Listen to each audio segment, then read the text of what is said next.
Lionel মেসির সাথে বার্সেলোনার মধুর সম্পর্কের শুরুর সূত্র হিসেবে কাজ করেছিল একটি সাদামাটা ন্যাপকিন টিস্যুর মাধ্যমে।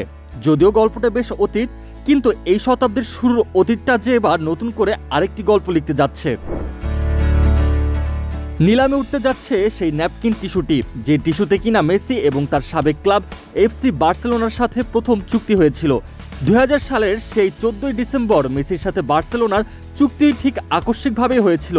2000 সাল পেরিয়ে বর্তমান বছরটা 2024, 2 যুগ চলে যাওয়ার পর এবার নিলামে উঠতে যাচ্ছে সেই কাঙ্ক্ষিত ন্যাপকিন টিস্যুটি। এমনটাই দাবি করছে সংবাদ গণমাধ্যম রয়টার্স। এক ভিডিও বার্তার মাধ্যমে বিষয়টি নিশ্চিত করা হয়েছে। লিওনেল মেসি ফুটবলের এই খুদে জাদুকর বার্সেলোনার হয়ে খেলেছেন 17টি বছর, যেখানে তিনি 672টি গোল করতে ম্যাচ খেলেছেন 778টি। ফিরে দেখা যাক সেই 2000 সালের দিকে। বার্সেলোনার মারিয়া মিনগুয়েলা তখন দায়িত্বে ছিলেন বার্সেলোনার ট্যালেন্ট স্কাউটের, যিনি কিনা খুঁজে বের করেছিলেন মেসিকে। অবশেষে সেই 14 ডিসেম্বর এক রেস্তোরাঁয় মধ্যাহ্ন ভোজের সময় তৎকালীন বার্সেলোনার টেকনিক্যাল সচিব কার্লেস রেক্সখের এবং মারিয়া মিনগুয়েলাকে সাথে রেখে মেসির সঙ্গে চুক্তি করা হয় সেই ন্যাপকিন টিস্যুতে। আর এর পরের ঘটনা তো সবারই জানা।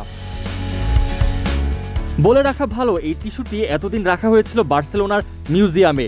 সেখান থেকে হঠাৎ নিলামের সিদ্ধান্ত নিয়েছে বোনহামস নামের এক নিলাম সংস্থা, আর এমনটাই দাবি করে আসছে সংবাদ গণমাধ্যম রয়টার্স। মেসির ক্যারিয়ারে এই ন্যাপকিন টিস্যুর মূল্য ছিল অপরিসীম। শুধু তাই নয়, ফুটবল বিশ্বে এর আগে দেখাই যায়নি এমন বিরল ঘটনা। তবে এবার এই টিস্যুটির পরবর্তী গন্তব্য হতেও পারে কোনো মেসির ভক্তের বাড়িতে।